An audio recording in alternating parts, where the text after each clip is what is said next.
Oke, pernah nggak sih kita berhenti sejenak dan bertanya, satu pertanyaan yang paling mendasar dalam hidup kita?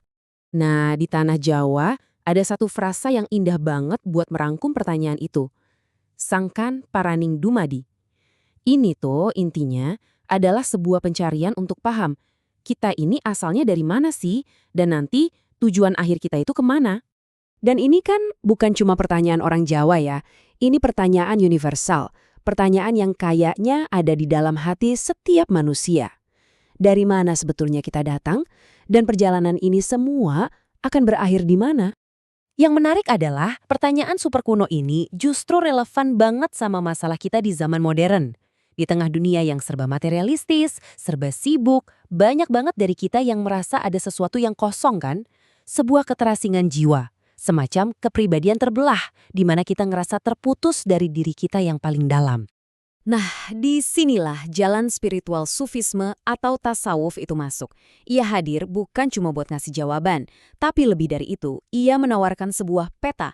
Peta yang jelas dan terstruktur untuk perjalanan pulang, kembali ke sumber kita yang sejati. Peta ini punya 4 tahapan utama. Mari kita lihat kerangkanya. Pertama, ada syariat. Ini adalah hukum atau aturan luarnya. Kedua, thoriqoh. Ini jalan batiniahnya.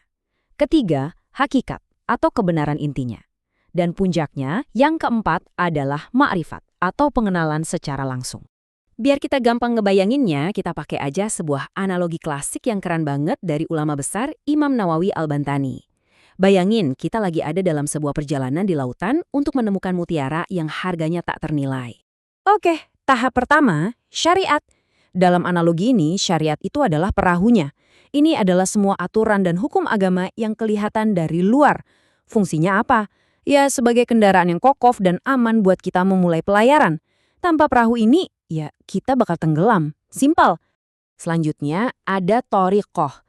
Kalau syariat tadi perahunya, maka thoriqoh ini adalah lautannya. Ini adalah proses perjalanannya itu sendiri.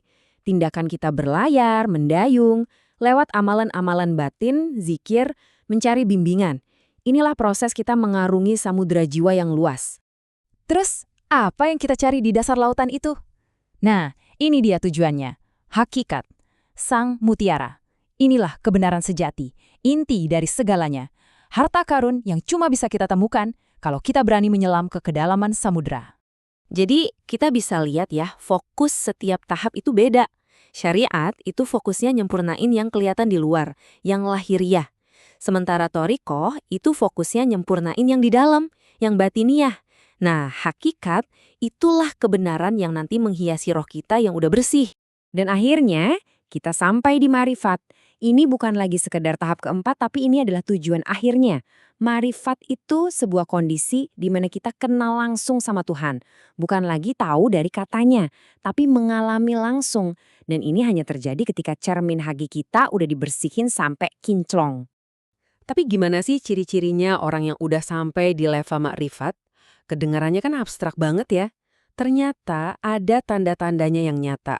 Orang itu punya kepercayaan yang absolut sama Tuhan, dia bebas dari genggaman dunia, batinnya tenang luar biasa, dan hatinya itu selalu nyambung sama Sang Pencipta.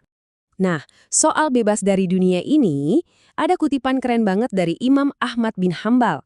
Zuhud itu bukan berarti kamu nggak punya apa-apa, tapi nggak ada satupun yang punya kamu. Paham kan? Punya harta boleh, tapi hati kita nggak diperbudak sama harta itu. Oke, sekarang pertanyaannya jadi praktis. Kita udah punya peta perjalanannya, tapi gimana cara kita menavigasi perjalanan ini biar nggak tersesat di lautan yang luas? Apa penunjuk arahnya? Jawabannya adalah kita butuh kompas. Dan kompas dalam perjalanan spiritual ini namanya adalah ihsan. Anggap aja ihsan ini kesadaran untuk melakukan segala sesuatu, terutama ibadah, dengan kualitas terbaik, dengan excellence. Definisi paling intinya datang dari hadis yang sangat terkenal ini. Ihsan itu adalah kamu beribadah seolah-olah kamu melihat Tuhan. Dan kalaupun kamu belum sampai di level itu, cukup sadari bahwa Dia selalu melihat kamu. Kesadaran ini mengubah segalanya. Perasaan bahwa kita selalu diawasi, selalu dilihatin oleh Tuhan inilah yang dalam tasawuf disebut murokabah. Nah, kesadaran inilah yang jadi mesin pendorongnya. Inilah yang nyempurnain setiap langkah kita di atas perahu, setiap dayungan kita di lautan. Jadi, kalau kita tarik benang merah dari semua ini, seluruh struktur 4 tahap ini, syariat, thoriqoh, hakikat, sampai ma'rifat, pada intinya cuma satu, sebuah perjalanan pulang. Dan ini membawa kita balik lagi ke awal. Peta perjalanan sufi ini pada dasarnya adalah jawaban yang sangat dalam dan sistematis untuk pertanyaan jiwa kita tentang sangkang paraning dumadi, dari mana kita datang dan kemana kita akan kembali. Nah, sebagai penutup, saya mau tinggalin satu pertanyaan buat kita renungkan. Kalau Anda benar-benar tahu, benar-benar sadar dari mana asal sejati Anda dan kemana tujuan akhir Anda, kira-kira satu hal apa yang akan Anda ubah dalam hidup Anda mulai hari ini juga?